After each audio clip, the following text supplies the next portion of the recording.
A mothballed lead and zinc mine in Gaze River near Shubenacadie, NS, could be back up and running as a result of rising prices on the international metals market, says the president and CEO of Zinc, which owns the property.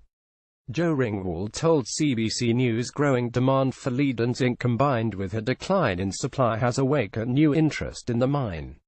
The open-pit mine operated between 2007 and 2009 before shutting down when lead and zinc prices plummeted.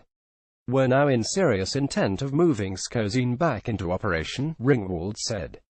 Copper theft delays reopening of Gaze River mine. We would like to begin groundbreaking work next spring. We have to do some pre-stripping to access the ore in an extension area and start the excavation work in the spring and if not then, in the summer. And be in full production, late next year or early 2019.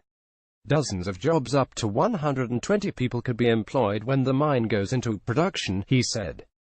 In addition, the mine has its own processing mill on site, which Ringwald calls a key asset.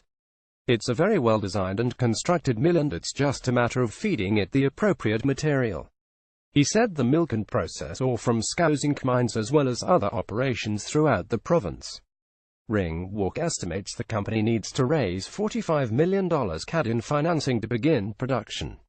Zinc is going through some major restructuring that includes a new board of directors. This summer the company lost its 4 largest shareholders, so we've had in effect a restructuring of our shareholder base as well, Ringwald said.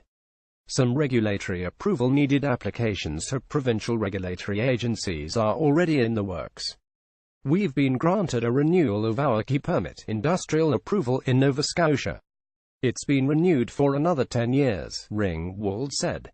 That was confirmed by the Nova Scotia Environment Department. Nova Scotia mine restart to cost $30 million. The mine also needs an extension of its environmental assessment. We have been advised we will get that very soon. We have an environmental assessment on the books right now and it expires this fall and we're just looking for an extension of that, the Zinc president said. 2 extensions already granted. The company went through an environmental assessment process in 2011 to expand the mine and approval with conditions was granted, said Environment Department spokeswoman Chrissy Matheson in an email. The company had 2 years to begin the expansion. However, with a downturn in the metals market, the company has not yet begun the expansion. We have granted 2 extensions to the air approval, she said. The company has asked for a 3rd extension. We are considering that request. Production goals. Ringwald is keen on getting the project started. We're a lower-grade open-pit producer. The key is to get our costs down, get us into production, pay down our capital investment as quick as possible so we can achieve payback within 1 year and have enough left over to weather the next downturn of metal prices, he said. If Zinc can achieve that, it could become a longer-term producer rather than a swing producer, a supply only when world production is tight, he added. Supply shortage. Zinc and lead stockpiles are at the lowest levels in almost a decade and demand remains high, Ringwald said. In fact, there seems to be a growth in demand for zinc and lead. But on top of that there have been significant impacts to the supply side.